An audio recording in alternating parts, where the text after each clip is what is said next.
역사상 가장 솔직하고 강력한 기도 중 하나로 꼽히는 시편 51편.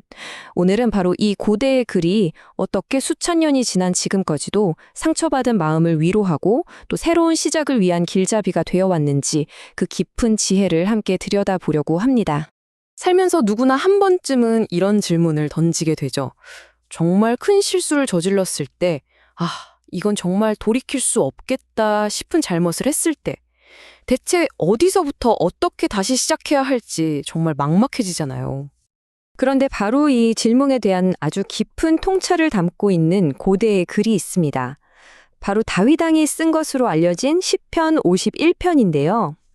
실패의 잿더미 속에서 어떻게 희망을 찾을 수 있는지 그 길을 보여주는 아주 강력한 안내서 역할을 해왔죠. 자, 그럼 시작해볼까요? 시편 51편. 이건 그냥 아름다운 시 한 편이 아니에요. 한 나라의 왕이었던 다윗이 자신의 인생에서 가장 깊고 어두운 잘못을 저지른 후에 모든 걸 내려놓고 자비를 구하면서 쓴 정말 처절하고 솔직한 기도문입니다. 특히 초기 기독교 신앙의 기틀을 다졌던 사상가들, 우리가 교부라고 부르는 사람들이 있는데요.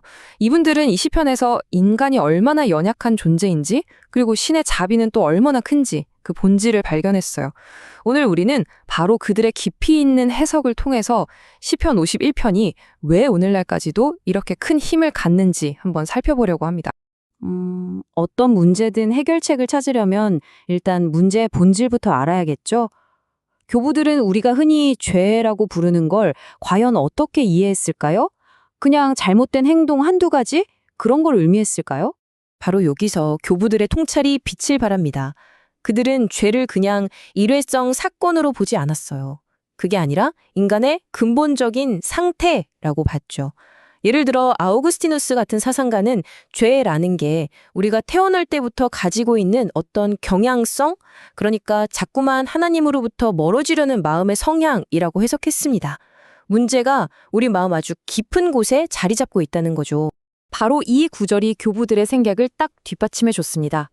다윗은 제가 어떤 잘못을 했습니다가 아니라 제 존재 자체가 허물과 죄의 경향성 아래에 있습니다 라고 고백하고 있거든요. 문제가 우리가 생각하는 것보다 훨씬 더 깊은 곳에 뿌리내리고 있다는 걸 보여주는 대목이죠. 자, 문제가 이렇게나 깊다면 과연 빠져나올 길이 있긴 한 걸까요? 다행히 시편 51편과 교부들은 우리를 절망 속에 내버려 두지 않습니다. 다시 돌아올 수 있는 구체적인 길, 바로 참회의 길을 보여주죠. 근데 여기서 말하는 참회는 그냥 미안합니다 한마디 하는 것과는 차원이 달라요. 이건 내가 지금까지 걸어온 길이 완전히 잘못됐다는 걸 온 몸으로 인정하고 그 자리에서 180도 방향을 틀어서 새로운 길로 나아가는 삶의 완전한 전환을 의미합니다. 이 과정은 크게 세 단계로 볼 수 있어요. 첫 번째, 더 이상 변명하거나 숨기지 않고 자기 잘못을 정직하게 인정하는 것. 두 번째, 교만한 마음이 아니라 정말 겸손한 마음으로 그걸 고백하는 것.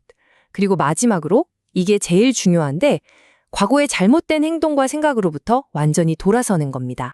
그렇다면 우리가 이렇게 마음을 돌이킬 때 하나님은 우리에게 뭘 원하실까요? 옛날에는 보통 재물을 바쳤잖아요. 동물을 바친다든지. 과연 그게 정답일까요? 시편 51편은 여기서 정말 혁신적인 메시지를 던집니다. 하나님은 동물을 바치는 것 같은 겉으로 보이는 형식이나 의식을 원하시는 게 아니라는 거예요.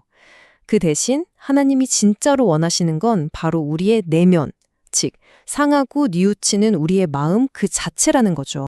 그리고 이 구절이 그 모든 걸 아주 명확하게 보여줍니다.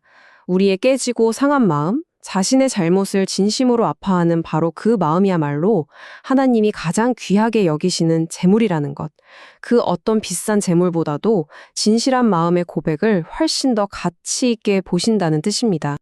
자, 이제 이 여정의 마지막이자 가장 놀라운 부분으로 한번 가볼게요. 진정한 참회의 결과는요, 단순히 용서받는 것에서 끝나지 않습니다. 그건 완전히 새로운 존재로 거듭나는 거예요. 다윗의 기도를 잘 들어보세요.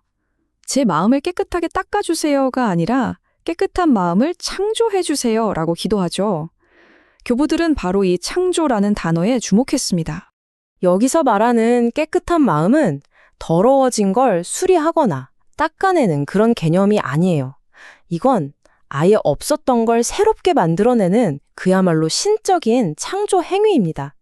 다시 말해, 우리 노력으로 조금 나아지는 게 아니라 하나님의 은혜로 완전히 새롭게 태어나는 마음을 뜻하는 거죠. 그래서 가장 중요한 점은 바로 이겁니다. 시편 51편이 말하는 회복은 과거의 잘못을 그냥 덮어주는 수준이 아니에요. 과거와는 완전히 단절된 새로운 존재로서 완전히 새로운 시작을 하는 것. 이것이야말로 이 고대의 기도가 우리에게 약속하는 궁극적인 희망입니다. 수천 년 전 다윗의 이 간절한 기도가 오늘을 살아가는 우리에게도 여전히 깊은 울림을 주는 것 같습니다. 여러분에게 깨끗한 마음, 그리고 새로운 시작은 어떤 의미인가요? 이 고대의 지혜가 여러분의 삶에 작은 영감이 되었기를 바랍니다.